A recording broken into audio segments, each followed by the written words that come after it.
Un pop-corn, c'est donc une histoire que ma grand-mère m'a racontée à propos de mon regretté oncle. Contexte rapide. L'école dans laquelle je me rendais était très petite et les classes se relayaient pour certaines activités de collecte de fonds afin de maintenir l'équité et de donner à tous une chance de gagner de l'argent en classe. Match de basketball. La classe exploitant les concessions obtiendrait une partie des bénéfices. Quand mon oncle était au lycée, il tenait la concession avec un autre camarade de classe et ma grand-mère en tant qu'adulte surveillant. Un homme s'est approché du comptoir et a claqué sa main, l'air ennuyé. « J'ai besoin d'un maïs soufflé. » Mon oncle, étant un gars plutôt facile à vivre, a répondu l'homme avec un signe de tête et a demandé « Juste un pop-corn ?» L'homme « Oui, c'est ce que j'ai dit, un pop-corn. » Mon oncle « Très bien, si vous insistez. » Il se retourne vers la machine à pop-corn et sort un seul morceau de pop-corn, puis se retourne vers l'homme et le place sur le comptoir devant lui. « Tirez bas, voilà, monsieur. Un pop-corn. » L'homme regarda le morceau de maïs soufflé pendant quelques secondes, puis commença juste à rire de derrière. Tout le monde rit également, et mon oncle lui offrit ensuite son sac de maïs soufflé. Pas tout à fait aussi méchant que certaines des autres histoires, mais je pensais que c'était mignon et techniquement adapté ici. Vous ne pouvez pas manquer plus d'un jour. Je viens de me rendre compte que je pourrais avoir une histoire de conformité malveillante, eh bien, en quelque sorte. Désolé, j'ai placé ceci et cela ne répond pas tout à fait aux normes en matière de malveillance. Easy, la femme avec les doubles cicatrices. Prof. Instructeur pour mon cours de radiographie, pas du tout la mauvaise dame. Dame d'admission, admission présence dame. Mais, un camarade de classe avec lequel je partageais un bureau dans toutes les autres classes, nous étions assez proches. Non pas vrai, une petite histoire avant le Mac. En 1999, j'ai obtenu mon diplôme d'études secondaires et j'ai commencé à perdre contact avec mes doigts.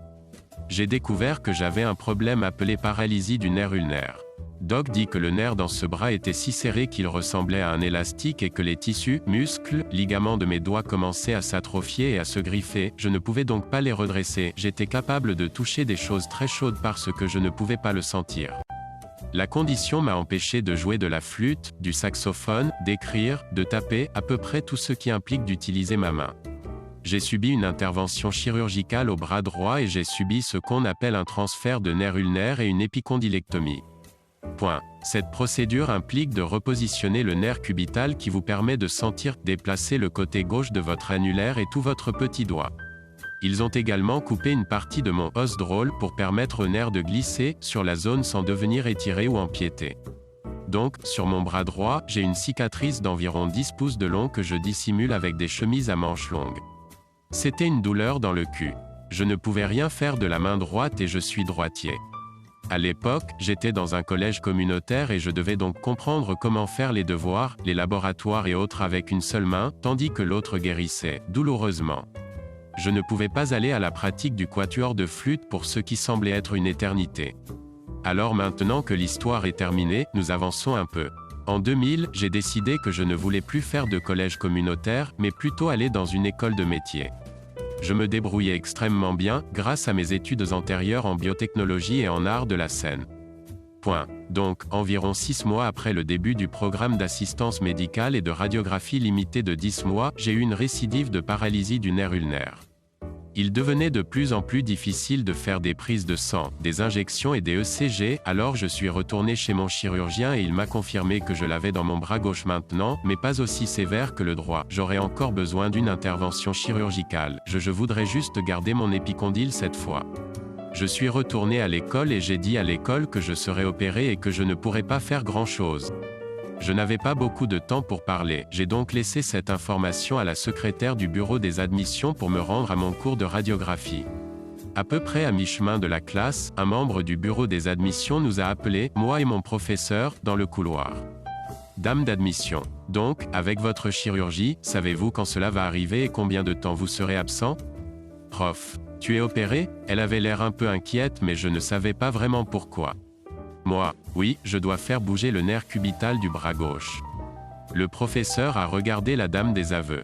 Prof. EV, saviez-vous que pendant la partie limitée du programme consacré au rayon X, vous n'êtes autorisé à avoir qu'une seule absence?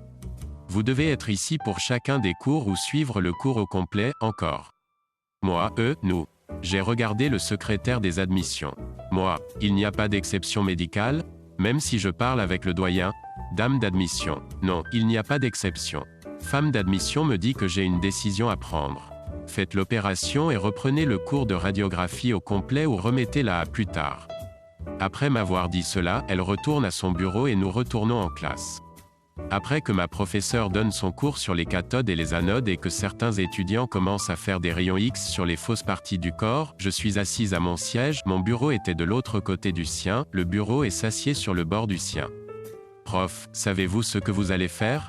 Nous pouvons sortir et en parler. Je ne suis pas trop timide à propos de mes problèmes médicaux. En plus, tout le monde dans la classe a vu ma cicatrice sur mon bras droit. Bon sang, ils m'ont vu torse nu ou sans ma chevelure pendant que nous pratiquions les électrocardiogrammes, les coups de fesses et les coups de cuisse l'une et l'autre. Moi, je ne sais pas. Je ne veux plus reprendre le cours, mais je ne peux pas reporter l'opération car elle va probablement s'aggraver. Mais, est-ce sur votre bras gauche? Je lui dis que si je manque plus d'un jour, je devrais suivre le cours à nouveau. Mais quelques-uns des étudiants proches de nous sont irrités par cette règle parce que c'était quelque chose qui n'était pas largement connu.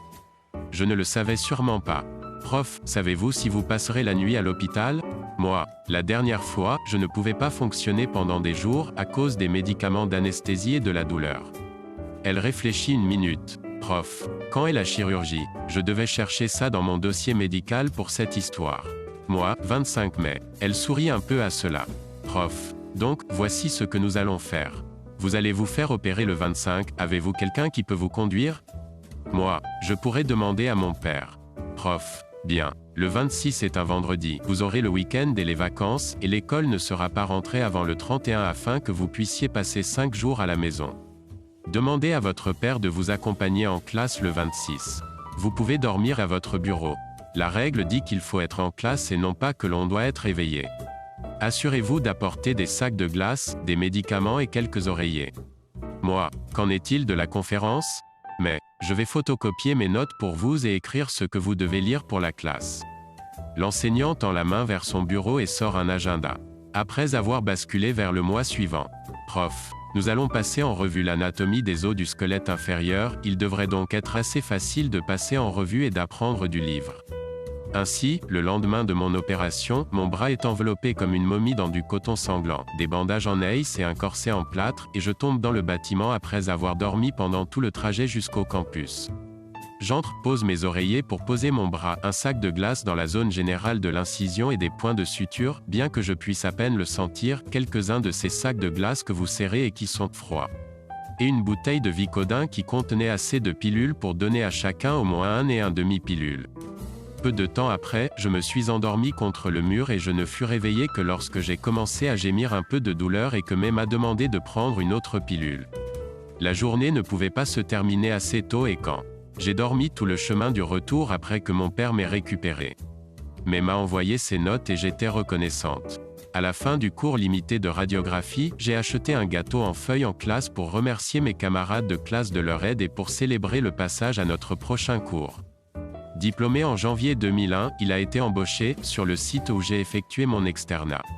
Cela fait tellement longtemps que j'ai quitté le service médical il y a quelques années. Je viens de terminer mes études cet été avec 2 diplômes d'associé et je prévois éventuellement obtenir mon baccalauréat. Cicatrice de pouce à ma droite et celle de 7 pouces à ma gauche, et je continue à faire de la musique douce et douce avec mes instruments. Merci d'avoir lu. Mon père, honnêtement, je traîne ici depuis un moment, prenant plaisir à lire les posts de complaisance pervers de diverses personnes lorsque j'ai vu quelques posts qui me rappelaient soudainement une histoire que mon père m'avait racontée lorsque j'avais environ 8 ou 9 ans. Mon père a toujours été le genre de personne qui fait exactement ce que vous lui avez dit, conformité malveillante, bien sûr, ainsi qu'un gars plutôt drôle et sympathique. L'histoire se déroule probablement vers 1987, quelque chose comme ça, quand il dînait avec sa mère, son père, sa sœur et peut-être aussi sa demi-sœur aînée. Sa sœur, ma tante Sarah, causait des problèmes à la table du dîner. Elle était impolie et effrontée quand mon père a également commencé, le petit bouillon qu'il était. Avec Sarah et elle ne voulait pas avoir à faire face à lui aussi, alors elle lui a dit franchement et très franchement de prendre ton cul dans ta chambre. Bien sûr, quand on lui a dit cela, il se rend immédiatement dans sa chambre, comme demandé, mais au lieu d'aller dans la chambre, mon père s'est coincé les fesses dans l'entrée de sa chambre et a appelé intelligemment « J'ai ma fesse dans ma chambre ». Tu n'as dit que mes fesses, alors juste mes fesses sont dans ma chambre. Inutile de dire que sa mère n'était pas du tout satisfaite de cela, et il a eu des ennuis, mais je dis que cela en valait la peine, n'est-ce pas? PS. C'est le genre de ST que mon père continue à tirer, même à ce jour, aux grandes dames de ma mère, mais mes frères et sœurs et moi-même l'apprécions beaucoup. Regarde papa, pas demain. Avec toutes ces histoires de mémoire de conformité malveillante, je pensais y contribuer. Entrez la voie de retour. C'est autour de 1987, je regarde des dessins animés et mon père s'approche de la télévision en bois et tourne le bouton clic-clic sur le match de football. Puis il retourne à sa chaise et commence à la regarder. Une publicité commence et il se lève pour prendre une bière. Cliquez, cliquez, je l'ai reconverti en dessins animés. Il ne regarde pas, mais il n'est même pas dans la pièce. Il revient et marmonne et clique dessus, vers le jeu. Une autre publicité commence et il va utiliser les toilettes. Cliquez, cliquez. Il revient en clic-clic et le jeu revient. Il dit, si vous posez votre petite main sur cette télévision, il ne dit jamais la télévision, il est dans la vieille école, vous vous dirigez à nouveau directement vers votre chambre. Une autre publicité commence et je passe à la télé, je le regarde dans les yeux, je pose mon pied sur le cadran et clic-clic. Mon père m'a regardé et vient de dire toucher. PS, mon père est roi de conformité malveillante. Abonnez-vous pour plus de contenu Reddit quotidien et appuyez sur l'icône de la cloche pour recevoir une notification quand une nouvelle vidéo est téléchargée. Partagez vos pensées dans la section commentaires.